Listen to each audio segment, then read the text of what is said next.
actually check the date. I think it's 1998. Unintentional rhyme. How are you? I'd just like to thank, I've got about 14 subscribers, but I'd like to thank, in particular, Restful Sleep for his very nice and encouraging comments recently, so thank you very much for that. I'm not expecting a lot from this channel, but I know that I'm trying to hit a niche that I enjoy listening to, and if other people do too, then that's good. So I made a promise to myself in the last video that I would try and speak a little bit slower and more deliberate. So how am I doing so far? Anyway, as I said, we are going to be exploring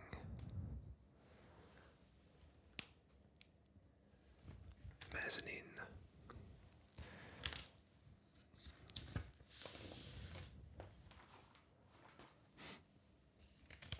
So, let me very quickly count how many songs there are. 6, 7, 8, 9, 10, 11. I think it's 11. I'm just going to double check. 1, 2, 3, 4, 5. Yes, there are 11 tracks. And I'm blocking the light, aren't I, when I do that? So, the tracks are as follows: Angel, Rising Sun, Teardrop, Inertia Creeps, Exchange, Dissolved Girl, Man Next Door, Black Milk, Mezzanine, Group 4, and Exchange in surrounded by brackets.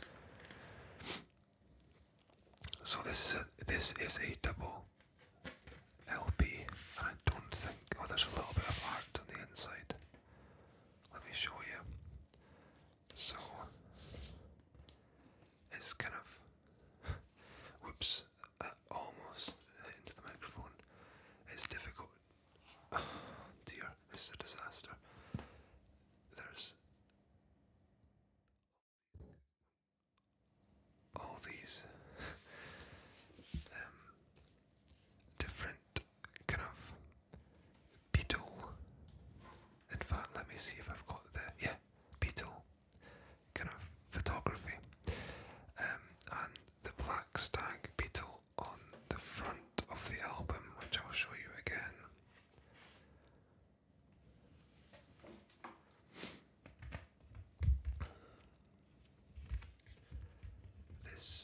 This photograph here was photographed by Nick Knight at the Natural History Museum in London, and one of the band members, called Robert Del Naya, pronunciation I hope is okay, he deliberately wanted to get away from the artwork of the first two albums with something more visibly striking and confrontational, to reflect the more tense feeling that they were going for on this album. So yeah, that's a black stag beetle. So, yes, this album, Mezzanine, was released on April the 20th in 1998, and it is their third studio album. It topped the charts in the United Kingdom, Australia, Ireland, and New Zealand, and became Massive Attack's most commercially successful album to date. It was certified platinum in the UK, but it didn't achieve nearly the same success and sales levels in the US. Angel, the first track, is probably the most used song in terms of in media and in film and TV, and list of some of the things that has been included in. It's been used in films such as Firewall, Go, Flight of the Phoenix, Stay, Antitrust, Pie, and Snatch. Now, I've only seen a couple of those ones, but Snatch is the one that really comes to mind when I think of this song. There's a very, very powerful scene where the music comes in during a very important scene. I will give nothing away because I may at some point in the future give some trivia on that movie. But yeah, it's a very powerful scene, and it goes extremely well. It fits perfectly with that scene. It was also apparently used in a West Wing episode and in the pilot episode of Person of Interest. Teardrop, which is probably on par, if not above, in terms of popularity, is also a song that's been used in many a different film and TV show. It was the main theme for the show House, which starred Hugh Laurie, I think it is, as opposed to Hugh Grant. And it's also been used in The Simpsons episode Postcards from the Wedge, the pilot for a UK show called Occupation, and the Prison Break episode Tonight. That's another very memorable scene for me in that show when that plays at the end of an episode. There's a lot of things that come together in that episode, and I think it's perfect. So, Dissolve the Girl, another track on the album. This is also been used in some media. It's been used in the film Jackal, The Matrix, and the first trailer for the game Uncharted. I don't really recall, or I've not played that game or seen the Jackal. I've seen The Matrix, but I don't really remember. That, unfortunately. The album overall includes many different samples, including ones from Ultravox, Manfred Mann, The Cure, Isaac Hayes, and Velvet Underground. Now, Manfred Mann, I've made a little note here to say that he/they, I'm not entirely sure, I think it is one person. I should probably know that. The song Black Milk included a sample from one of his tracks, and he didn't really like that. Or he didn't not like the track, but I don't think he liked that they were using it without permission, potentially. So the song Black Milk became Black Melt when they performed it live, and they removed the sample and readapted the song, which is something I'd always wondered, because I've seen Black Milk and Black Melt, and there is a similarity, but I always wondered what the devil was going on there, so now I know, and now you know. Robert Donaya, one of the key members of Massive Attack, delayed the album by 4 months because he was spending a lot of time, during that time he spent a lot of time in the studio making tracks, tearing them apart and messing them up and panicking and then starting again. He was getting in a rut. The album's working title was Damaged Goods, which is a nod to... Oh no, I didn't write it down. It's a nod to another band's song or EP. I'm sorry for the lack of detail there. The entirety of the Mezzanine album was made freely available to stream using the now discontinued Real Audio format on the official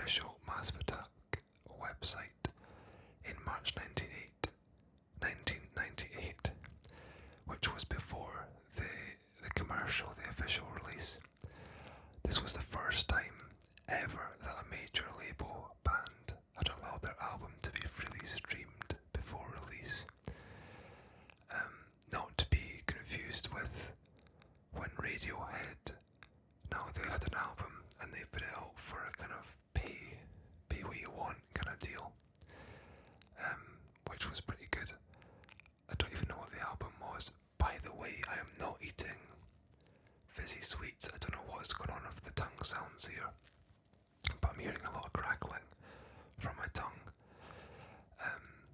I've also just finished watching the Super Cup, the football, so it's been a very good night because the team who won, Chelsea, is the team I support, so that was good.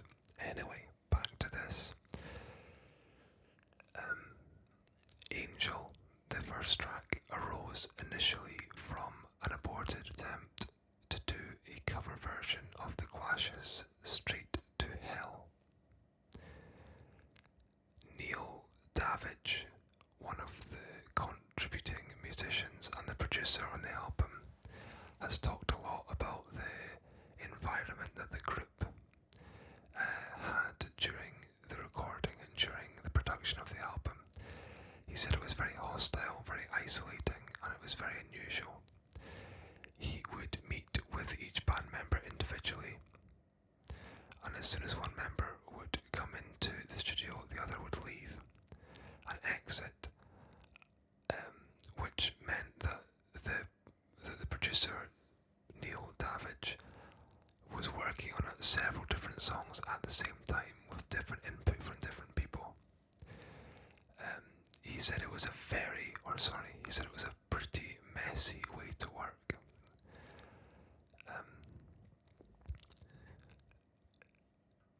Davidge describes the atmosphere in terms of it being a lot of kind of back chat, a lot of beefing, a lot of conflict, and he said that spilled out of the studio into interviews, which he found was a real shame. But I suppose we may not have that art the way it is today without that, or without all those debates and arguments and conflicts. One of the conflicts, funnily enough, was to do with the other band member, Mushroom. Now which song was it? I'm sorry, one of the songs, I need to find out which one it was. I didn't write down which one it was. Anyway, the Massive Attack got a singer in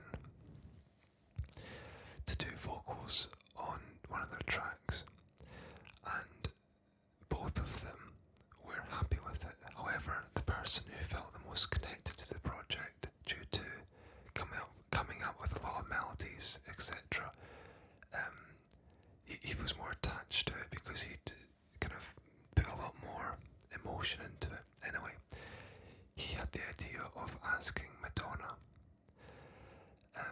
to do vocals for this. So, after this other singer had put vocals down, he decided to go behind the band's back and get in touch. So he sent it to Madonna's agent or whoever was dealing with her bookings, and he says he got a call from the management saying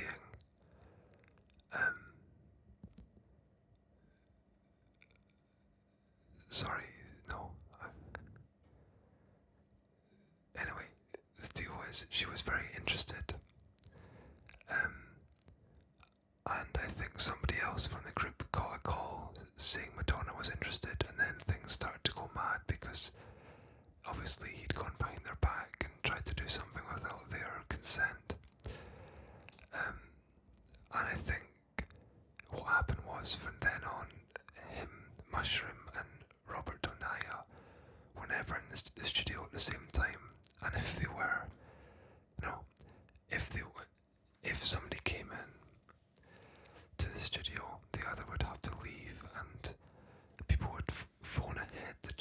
is there. It sounds very, very petty and very childish. So yeah, that whole process seemed to cause a lot of conflict. Anyway, that's the trivia that I gathered for this video. I'm just going to very quickly check the back and see if I've missed anything on here. There is a lot of... Oh dear, I don't want it to slip out again. A lot of song credits stuff. Let me see. I might be able to find these sample names. Right, side A.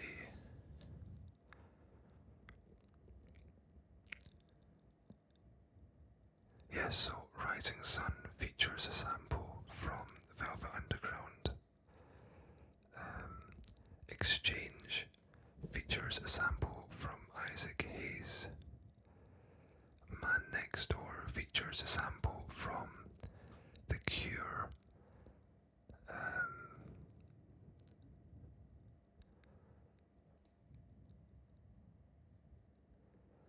Exchange, the other one, has a sample from Isaac Hayes again.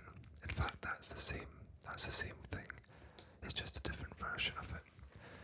And on the other one, oh, hold on, that was all of them. Never mind. So very interesting on the research front for this video. The band were able to create or build on a style with a very brooding, a very dark, a very evocative sound, which, I mean, some people would argue that trip hop, which is what they would probably be considered as,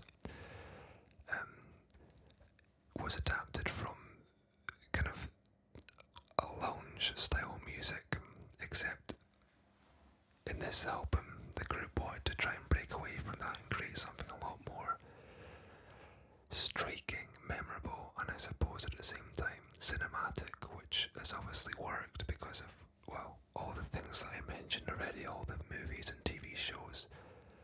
They've obviously picked up on that, and the Massive Attack songs from this album you could pick up and drop on most things and they'd probably fit. In what's the other album called? I think the one that came out in 2010, Helical Land. The song Paradise Circus is used as the Luther theme, starring Idris Elba. So again, even, what was that,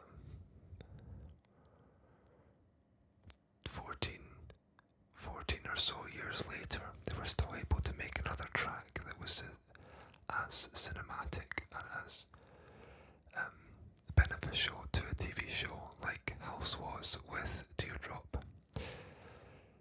Anyway, thank you very much for listening, and I hope you have learned something from this video, and if not, I hope you found it relaxing. And yeah, thanks again to everybody who has started watching and who has subscribed and who's commenting. I appreciate